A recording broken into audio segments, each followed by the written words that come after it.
দুধ দিয়ে দিচ্ছি। তো এইসব উপকরণগুলো ভালো মতো ব্লেন্ড করে নিব। যেহেতু কলা আছে তার জন্য একটু বেশি সময় ধরে ব্লেন্ড করতে হবে। তো ব্লেন্ড করা শেষ, এখন এটা একটা বাটিতে ঢেলে নিব।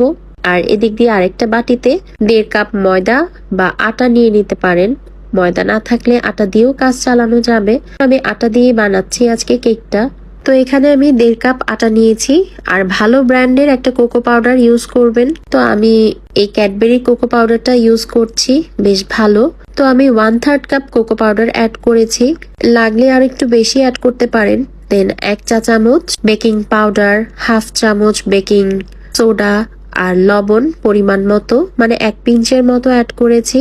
চাইলে কফি অ্যাড করতে পারেন। তো আমি এরকম প্যাকেটের 1 প্যাকেট কফি অ্যাড করছি, যেহেতু চকলেট কেক বানাচ্ছি আর কফিটা দিলে স্মেলটা একটু সুন্দর হয়। তো সব ইনগ্রেডিয়েন্টস একসাথে ভালো মতো মিক্সড করে আপনারা চাইলে চেলে নিতে পারেন, বাট আমার সময় ছিল না, তার জন্য আমি আর চালাচালি করি নাই।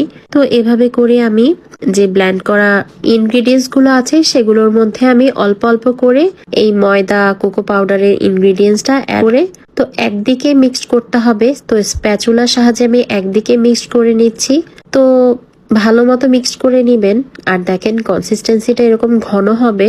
আমি যে পরিমাণটা বলেছি ওই পরিমাণ মতো ইনগ্রেডিয়েন্টস অ্যাড করলে ব্যাটারটা এরকম কনসিস্টেন্সি হবে। তো এখন একটা বেকিং পেপার নিয়ে নিয়েছি। বেকিং পেপারে কেকের মোল্ডটা রেখে ভালো মতো কেটে একটু তেল ব্রাশ করে নিচ্ছি। তো আমি কেকের মোল্ডে বানাচ্ছি না, আমি এরকম সসপ্যানে বানিয়ে থাকি।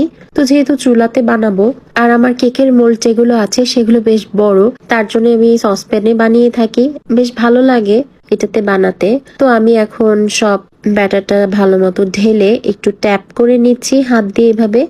আর আমার কাছে একটু চকলেট ছিল, আমার ছেলে যেহেতু চকলেট লাভার, তো একটু চকলেট অ্যাড করে দিচ্ছি। এগুলো আমার উচিত ছিল একটু ভেতরে দেওয়া, কারণ চকলেটটা মেল্ট হয়নি ভালো মতো।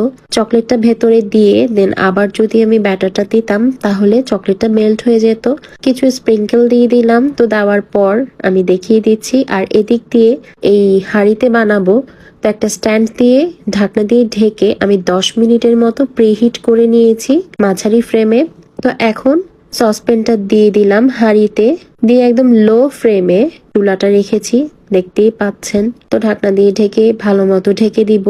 আপনারা চাইলে এখানে একটা ঢাকনা ইউজ করতে পারেন, আমি সসপ্যানের ঢাকনাটা দিয়ে উপরে আবার একটা ঢাকনা দিয়েছি। আর চুলাটা কিন্তু অবশ্যই লো ফ্লেমে রাখতে হবে। আর এক একজনের চুলাটা এক এক রকম হিট হয়ে থাকে, তো এটা